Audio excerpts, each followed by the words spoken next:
Hello health champions. This is a liver, and if you don't take really good care of your liver, it can turn into a fatty liver, a cirrhosed liver, and eventually liver failure. Your liver handles over 500 essential functions and it's the number one organ that will clean out your toxins. It used to be that all fatty liver was caused by alcohol, but chances are that if your liver is fatty today, then it's because of the foods that you've been eating. I hear so often that people are frustrated with all of the conflicting information out there, and there's a number of YouTube videos on this topic, but I find them all incorrect and incomplete.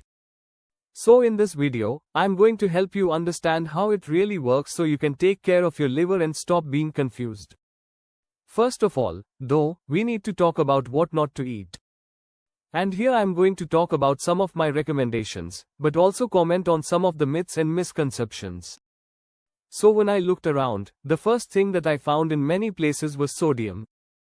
They tell you to avoid salt because it has sodium and sodium causes water retention. Now this is true in a sense because water follows sodium, but it's only true that it causes water retention if you can't regulate your sodium. So if you have a hormone problem, if you have an endocrine tumor, or if you have kidney failure to where you can't regulate sodium, now that is a reason to limit your sodium intake because your body doesn't know what to do with it. However, for the average person, you don't need to worry about sodium in. It really has nothing to do with a fatty liver, so that recommendation is incorrect. The next one is added sugar. They tell you don't eat added sugar. I couldn't agree more because added sugar will increase the liver fat. And we'll talk a lot more about that. So big green check mark on that. The next thing we see a lot is red meat, and they tell you that avoid red meat because it's high in saturated fat. Well, it is high in saturated fat, but that is not a problem. And we'll talk about that in just a little bit. So that claim is also incorrect. And also a lot came up about fried foods to avoid them. And they're saying that this is a bad thing because they're high in fat and calories. Now I give this a question mark because they are correct. Fried foods are not a great thing for the most part because they are using bad oil. It's not about calories or the amount of fat, it's the quality of the oils. And virtually all fried foods you're going to find are using plant oils, vegetable oils. And in order for those oils to tolerate heat, because they're naturally very heat sensitive, they have to destroy those oils. They have to process them, oxidize them, bleach them, deodorize them so that they're toxic and rancid. That's why you avoid fried foods. If you wanted to have some fried food on occasion and you use a saturated fat like lard or coconut oil, then that would not be a problem. I want to address this confusion about you are what you eat. Alright. That's not really how it works. And this is why people think that if you eat saturated fat, you are going to store saturated fat in the body. But if we take a look at a cow, and we say that the meat in the cow is the source of the saturated fat, then we know that the cow has a bunch of saturated fat in its body, in its meat and tissues. But then the question is, if we are what we eat, then how does the saturated fat get into the cow? Because cows don't eat saturated fat.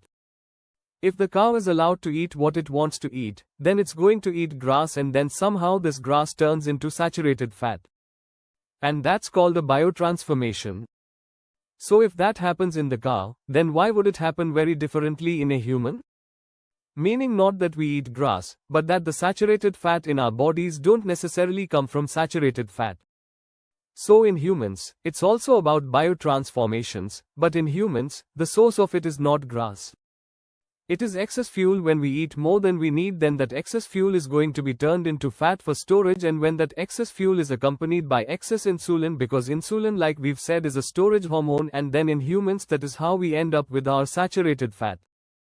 It does not come from the saturated fat that we're eating. And there's so much confusion on this because people talk about how the studies say that if the liver is full of fat, full of saturated fat, then that liver is insulin resistant, which is true, but it's not the saturated fat that caused the insulin resistance, it's the other way around. It's the excess fuel and the insulin that creates the saturated fat, and now when the liver is congested it becomes insulin resistant. Now, in order for these foods to make sense, we need to understand the real cause of fatty liver, and the real cause is overwhelm. When we give the liver more to do than it can handle, then it's going to get congested. And the things congesting the liver are all the substances that only the liver can process. If every cell in the body can process it, it's much harder to become a burden. But if only the liver can do it, now it clogs up pretty quickly. And the first thing that everyone knows about is alcohol.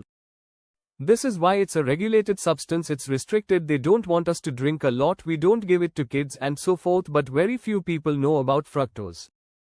They've heard kind of about sugar, they know sugar is a bad thing, but the real reason sugar is so bad, that white sugar is so bad, is that 50% of sugar is fructose.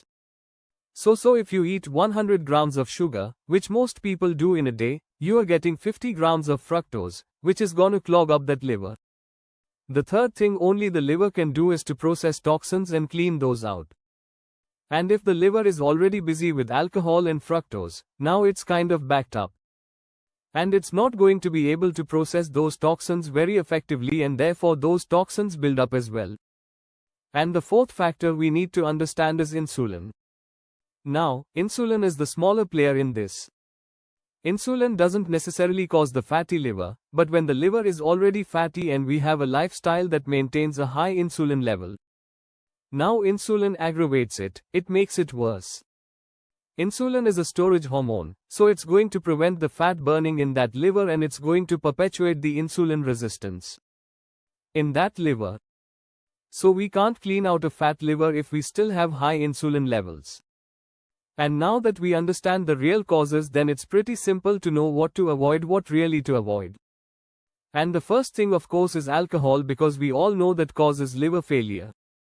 But again, the second thing is the sugar, and we want to avoid all sugar, both the added and the natural, because people have this hang up that added sugar is very different, and it's not. It's just a quantity that's different. We're concentrating it so the quantity builds up faster. But even if it's a natural sugar and you eat a ton of fruit, if you're just downing the watermelon and the bananas and the mangoes and the pineapple thinking that you're doing yourself a favor in eating natural fruit, then you're mistaken, because it can still add up and you can still eat 100 grams of sugar or even 200 grams of sugar from fruit. And then you have to realize that the fructose is the same. The liver doesn't care if it comes from natural or added sugar. It's still fructose that can only go through the liver. So a few berries, not a big deal, but don't think fruit is the saving grace that you're going to eat more and more. The next thing to avoid is starches, because starches are made up of glucose that becomes blood glucose that stimulates insulin, and like we said, without any sugar ever in your life you can tolerate some starches and some insulin and some glucose, but once you have a fatty liver or once you are heading that way, now your insulin is much too high and those starches are going to keep driving it up. And this is for both natural and processed. So the processed food is always worse because they have taken away the fiber. They have made that starch even faster to absorb, but there's very little difference between white rice and brown rice. White flour, whole wheat flour, it's still almost pure glucose. And then you absolutely want to avoid the foods fried in plant oils. If they're so-called vegetable oils, you know that is an oxidized toxic oil, and that's the reason to avoid it. It will absolutely damage and put strain on the liver. And the final thing we need to understand is, so many people say that, well, look at me, I eat some starches, I eat some rice, I eat some potato and I'm doing fine. And that's true, and we have to understand there's a big difference between reversing a condition and maintaining health. So if you are insulin sensitive, you can tolerate a certain amount of these foods, even some starch. But if you are trying to reverse a condition and you have a fatty liver and your insulin levels are super high, then you have to do much more. You have to be much stricter than a person who's just trying to maintain their insulin sensitivity. Number 10, whole grains is an item that makes it onto every politically correct food list regardless of the topic for that list. But is that a health food? Is it a superfood? Well, most of the time when they promote whole grains, all they're saying is that it's better than.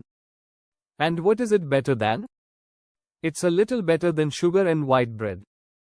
And that's not saying a whole lot, is it? Because we all know that sugar and white bread is about as bad as it gets. So if something's a little better than sugar and white bread, that does not make it a health food. In fact, grains have a little bit of fiber and protein and so forth, but most of it is pure glucose. It breaks down very quickly and the glucose becomes blood glucose and stimulates insulin, and you have that blood sugar roller coaster that is really not a good idea.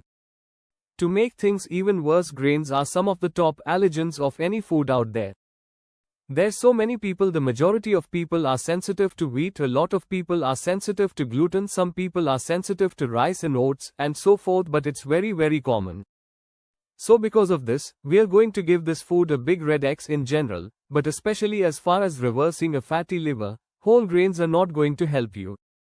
So I'm going to give this a little question mark still though, because if you don't have a fatty liver, if you're insulin sensitive and you tolerate grains well, then you can probably have some.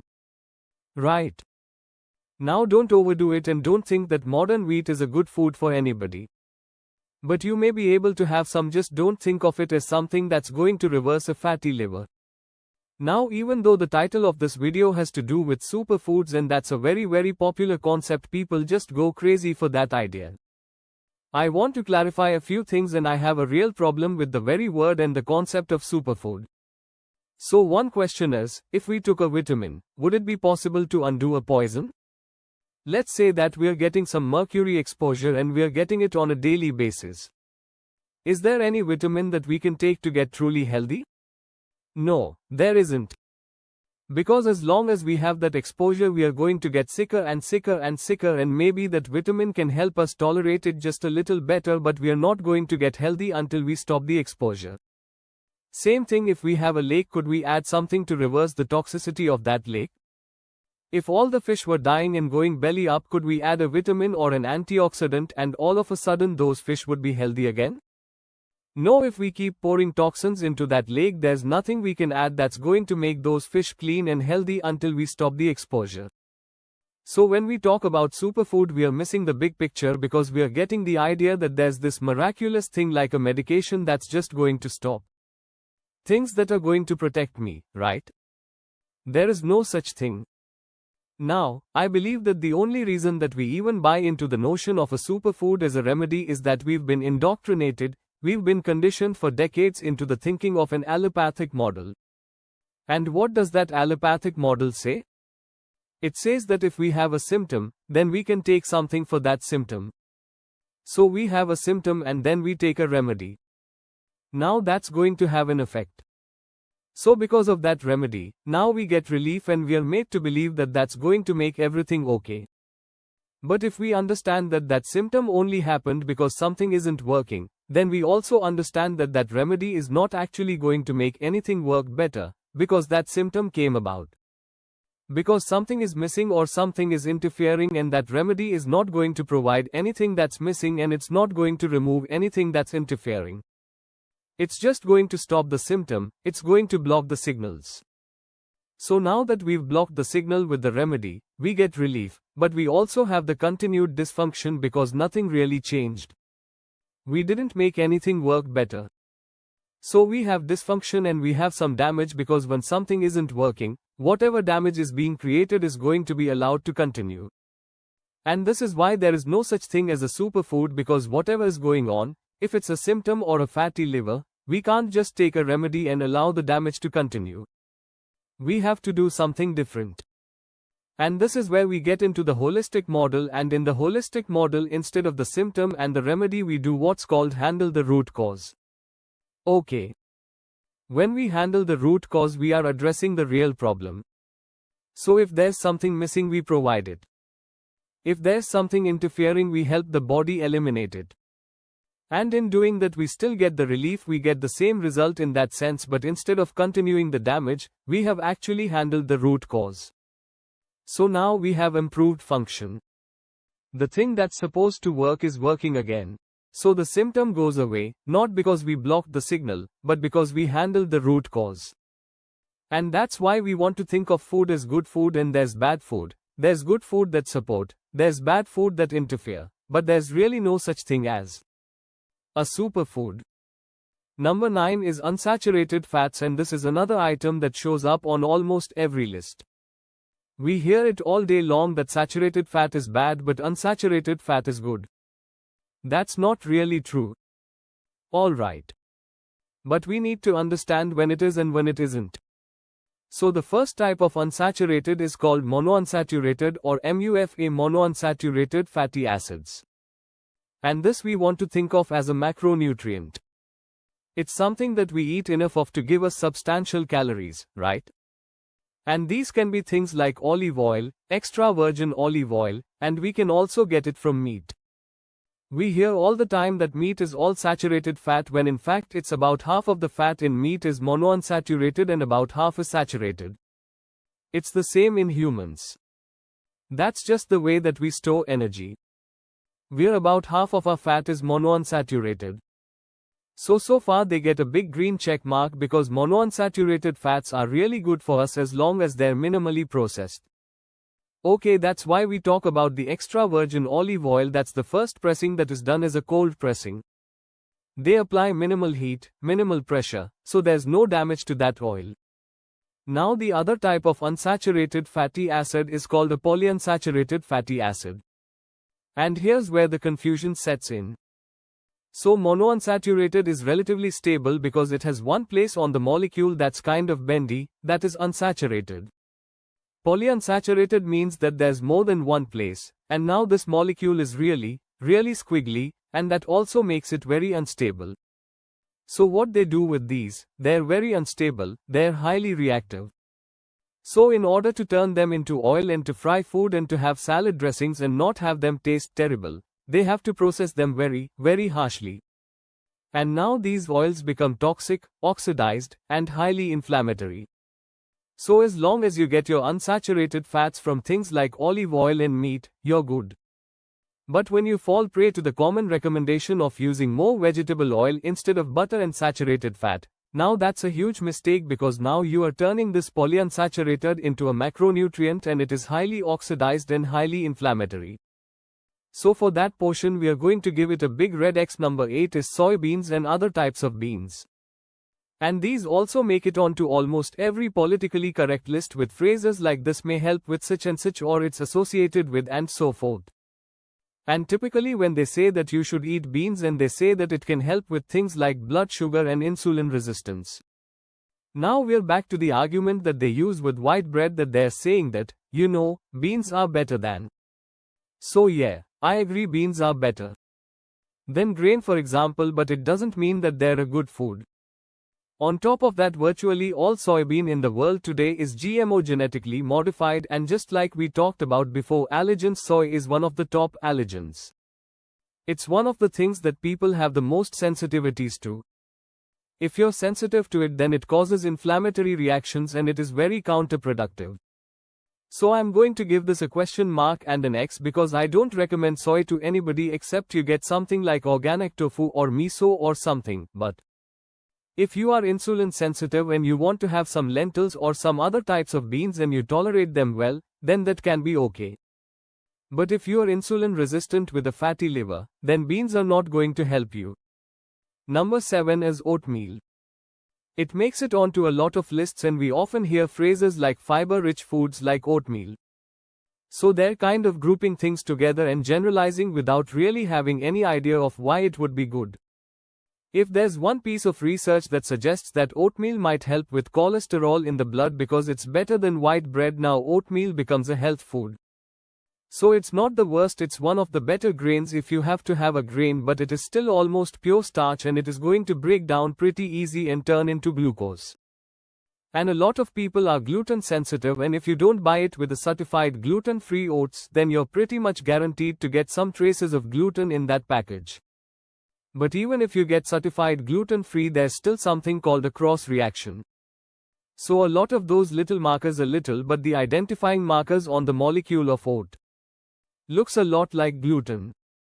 So once the immune system has been triggered and a little confused, now in a lot of people it's going to start reacting to oats as well. But like I said, it's not the worst food, there's a lot of people that do pretty well with it. But if you're going to eat oats, make sure that they're steel-cut oats, because steel-cut oats is the whole grain. It's going to be broken down and absorbed pretty slowly. It's going to contribute to glucose much slower than the highly processed. And if you get the instant oats, they're just barely better than jelly beans. So overall, I would give this a red X if you are trying to reverse liver disease, but if you're just looking in general and you do pretty well with it, then it's not the worst food that you can eat. Number 6 is coffee.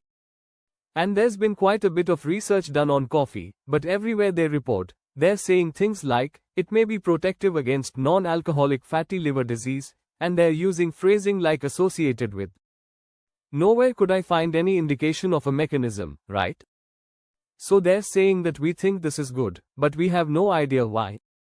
So in my mind, though, then I always want to think, what are they comparing it to? What did all the other people? So if they study all these people, a million people who drink coffee, then my question is, the people who didn't drink coffee, what did they drink instead? So in a sense, coffee is just better than something else, and if people drink coffee, they probably drink less soda and sweet tea and other things like that. So I'm not opposed to coffee. I drink coffee myself. I don't think it's a bad thing. I've never really found any convincing arguments against it. I think if you have weak adrenals, you should not drink 6 cups a day, but most people can probably drink 2 cups and be totally fine. Just don't think about it as some superfood that's going to help you reverse fatty liver. Number 5 is walnuts, and in my mind, it's a good food. It is high in protein and fat. It is low in carbohydrate. And as such, it's really no different than most other nuts, especially things like macadamia and pecans, which are some of my favorites. And when you have something that's low carb and high fat and protein, it's going to be satisfying. It's going to help you reduce insulin and reverse insulin resistance. So in that sense, I'm all for it. Just don't think of it as a superfood that's going to help fix anything. But again, when they put these in lists of superfood and they quote different studies, they're looking for some magical molecule that's going to start protecting you and reversing disease, and it just doesn't work like that. So overall, we give it a green check mark because it's a good food, just don't think of more as better. Number 4 is omega-3s, and now we're back to these polyunsaturated fatty acids. These are the polyunsaturated that we really need. These are essential, but we only need them in very small quantities for specific reasons. One of the best ways to get them is through fish oil, through a supplement, or you can eat the whole fish, and there's lots and lots of documentation that show the mechanisms, and there's just no doubt that it is anti-inflammatory. It reverses it. It addresses the root causes of a lot of the metabolic syndrome. So when we're talking about fatty liver, we're talking about cardiovascular disease or metabolic syndrome.